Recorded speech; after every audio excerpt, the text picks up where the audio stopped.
Hi అండి, summer special drink సోల్కడి చేసేద్దామా. ఇది చాలా న్యూట్రిషియస్ అండ్ రిఫ్రెషింగ్ డ్రింక్, చాలా మంచిది హెల్త్కి కూడా. ఇది మీరు డెఫినెట్గా ట్రై చేయాల్సిందే. దానికోసం మనం ముందుగా ఒక కొబ్బరికాయ తీసుకోవాలండి. కొబ్బరికాయ పగలగొట్టుకొని పీసెస్ సెపరేట్గా చేసుకోవాలి.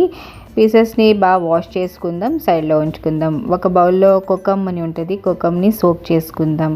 వేడి నీళ్ళతో మనం సోక్ చేసుకోవాలి. గ్రైండర్లో కొబ్బరికాయ పీసెస్ యాడ్ చేసుకుని కొంచెం అల్లం, వెల్లుల్లి, పచ్చిమిర్చి, బీట్రూట్ వేసుకుని ఒక జీలకర్ర పొడి ఒక స్పూన్ వేసుకోవాలి. చాట్ మసాలా పౌడర్ ఉంటుంది కదండి, అది వేసుకోవాలి. అండ్ సాల్ట్ వేసుకుని కోకమ్ వాటర్ని స్ట్రెయిన్ చేసుకుని మనం వేసుకోవాలి. మిక్సీ జార్లో 2-3 టైమ్స్ మనం వాటర్ వేసి స్ట్రెయిన్ చేసుకోవాలి. కోకమ్ వాటర్తో బాగా ఫైన్గా పేస్ట్ చేసుకోవాలండి. చేసుకుని వడగట్టుకోవాలి, స్ట్రెయిన్ చేసుకోవాలి.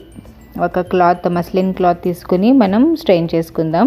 ఇందులో కూడా 2-3 టైమ్స్ వాటర్ వేసి బాగా నూరి మొత్తం అంతా బాగా స్ట్రెయిన్ చేసుకోవాలండి. ఐస్ క్యూబ్స్ వేసుకుందాం, తగినంత ఐస్ క్యూబ్స్ మనం వేసుకుందాం. ఇంకా కొన్ని కొత్తిమీర ఫైన్లీ చాప్ చేసుకుని గార్నిష్ చేసుకోవాలి. అంతేనండి, అయిపోయింది సోల్కడి. చాలా డైజెషన్కి చాలా హెల్ప్ఫుల్గా ఉంటుందండి. పిల్లలు కూడా మీరు డైలీ ఇవ్వచ్చు. చాలా ఈజీ అండ్ సింపుల్ రెసిపీ అండి. ఈ సమ్మర్స్లో మీరు డైలీ తాగొచ్చు. అండ్ రెసిపీ తప్పకుండా ట్రై చేయండి. రెసిపీ నచ్చినట్లయితే లైక్, షేర్ అండ్ సబ్స్క్రైబ్ చేసుకోండి. టేక్ కేర్, బాయ్, అల్లా హాఫీస్.